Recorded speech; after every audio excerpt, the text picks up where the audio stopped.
Hello, everyone. This is Thomas Aaron Mitchell. I'm back again, talking about the confessions of an avoidant. I used to be a fearful avoidant. Now I'm very much secure. But I just wanted to come back in, talk a little bit about my life, basically, when I was an avoidant. Talked earlier. We had a question and answer on the first video I made. Now I'm just gonna just tell you a little bit about myself. Kind of grew up with a narcissistic mother. She was also bipolar. A father who was very much emotionally detached. Never really spent that much time with my father, even though we lived in the same house. He was always seemed like he wasn't there. I don't know if that had anything to do with the relationship um, he had with my mother, or I just don't know. All I know is that growing up as a kid, my father never was one of those fathers that I now see walking around, spending time with their kids, hugging their kids, telling their kids that they love them. My father was never like that. To be honest with you, my father never told me he loved me until he was like 1 year away from dying, which was by that time for me a little too late. My mother was very narcissistic. She would do things, I would say, now I know what she was doing. She was pretty much love bombing me and my siblings. She would do all these grand gestures and all these things for us, only to take it all away. She was infamous for that. And growing up that way, I became very untrusting of people. Um, I was, I just didn't trust people.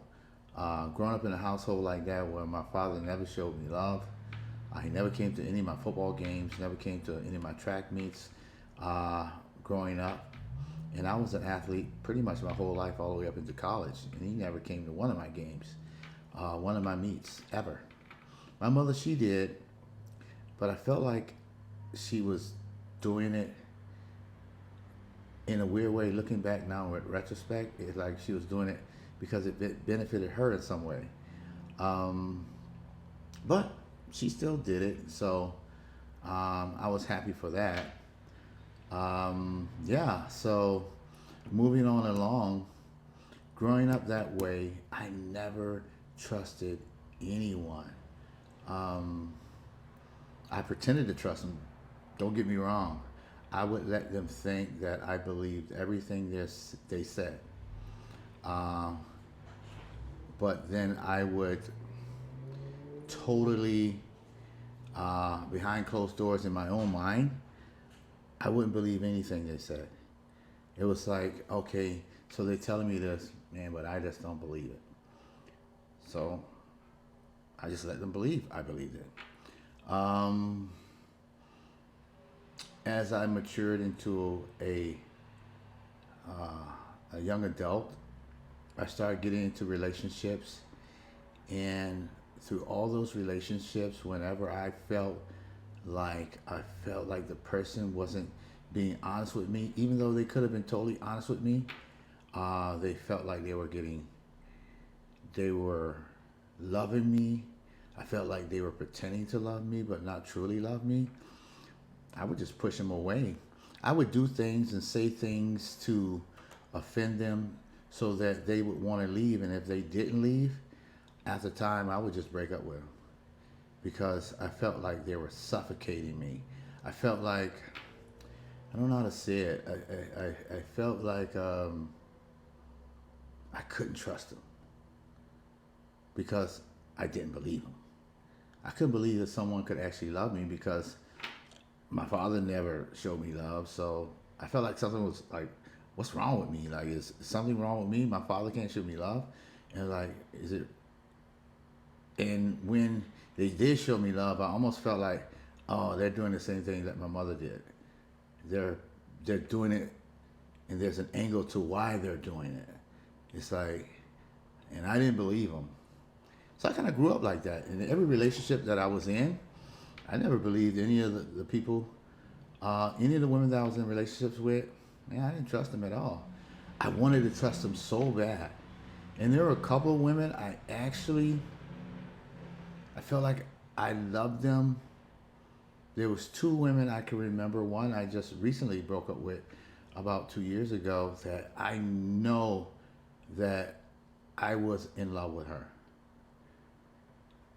But I don't know. I felt like the closer she got to me, the I more I didn't believe her. Like, I don't, it's hard for me to explain. Like, I wanted to believe her. She was actually an avoidant too.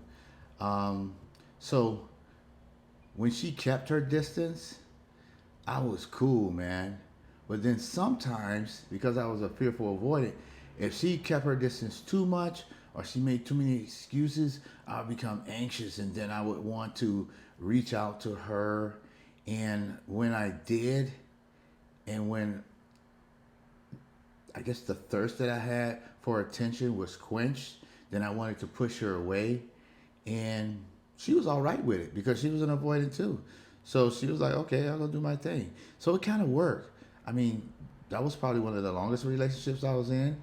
And that was like 5 years. The only other relationship I was in longer than that was when I dated this narcissist.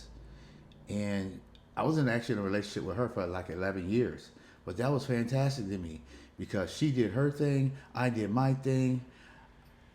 And it was great because, like, I don't think we ever suffocated each other. It's like, okay, do you? I mean, she would want to go on girl trips. I would say, all right, see you when you get back.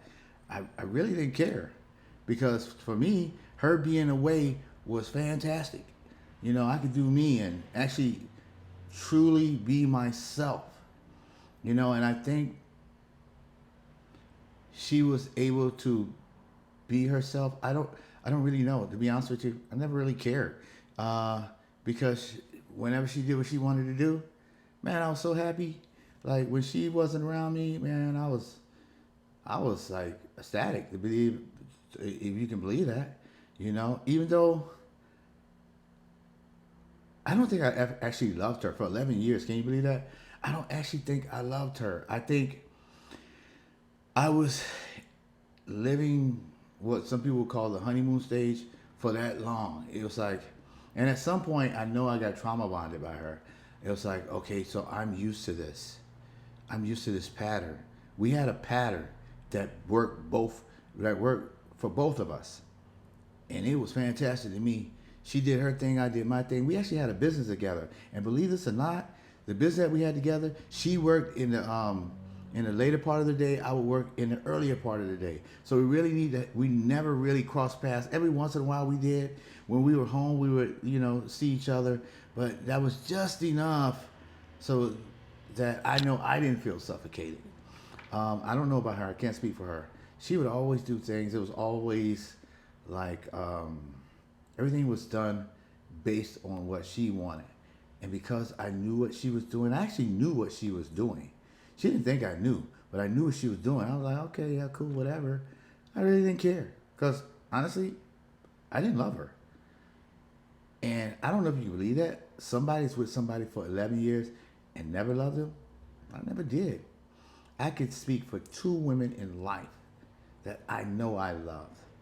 It was the girl I just recently broke with after 2 years, 2 years ago, and the woman before her. I was with her for 2 years, and I actually loved her. But the only problem with her is she was suffocating me, man. She would tell me, it was like, I felt like she was disrespecting me the whole time. Like, she had an ex that cheated on her, and for some reason, she always thought I was cheating on her. She actually thought I was actually cheating on her with my ex, the narcissist that I was in a relationship for 11 years. And I didn't really like her. I think everybody that was a part of the business that I was in knew I didn't like her. They knew we didn't like each other. We just tolerated each other. But she was so traumatized that she couldn't believe it. Oh well, I broke up with her too. I broke up with all of them. I broke up with the narcissist who just like she got angry, like she did everything to try to destroy me, and I knew what she was doing. And the more she tried, the more I became avoided. I would like stay away, stay away, stay away. I would change. I actually changed my number.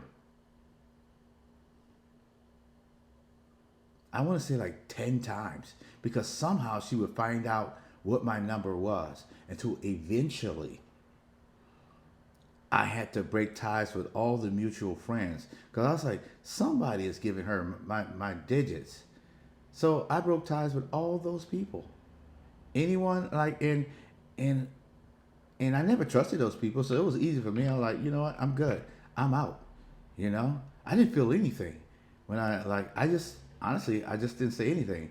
I just stopped talking to them, and I didn't give them my number.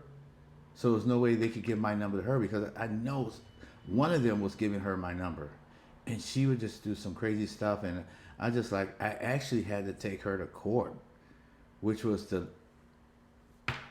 that was the pinnacle for me. I was like, I got to take this woman to court. I'm always trying to stay away from her, and because I broke up with her, the more she would try to like, I think she was trying to destroy my life.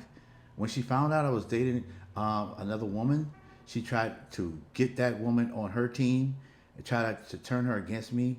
Like the girl I was dating was telling me that she was telling her that I was a loser. When I'm like, I'm doing well. I'm actually high value. I had all my stuff together. So I'm like, why is she telling all these people I'm a loser? She basically worked for me, you know. Yeah. Anyway, so that's what all I kind of give you a little bit about, a little bit about my earlier life and how I became an avoidant. And as time went by, I got therapy. I think I said that in the last video I put up. I went and got therapy, not just a regular therapist, because I actually did therapy with a regular therapist. And I'll be honest with you, all they do is like kind of just listen to you and they say, hey, uh, you need some Xanax? You need some Paxil? I'm like, man, I don't need any of that stuff. What I need is people to leave me alone. I just want to be free. I just want to be by myself. You know? Um, yeah. Actually, had to go to a psychotherapist, people who knew about attachment styles and stuff like that, which I didn't find out till later. I don't know if I said this earlier, but I have a minor in psychology. I've written 3 books. They're all on Kindle. One is on fearful avoidance. The other 2 books are on my life as an avoidant. I have my own Instagram page, which is called XBack Solutions. My own YouTube page, which is also under the title XBack Solutions. So come check me out, subscribe if you're interested in hearing more about my story. I got a lot to tell. I've only touched the surface.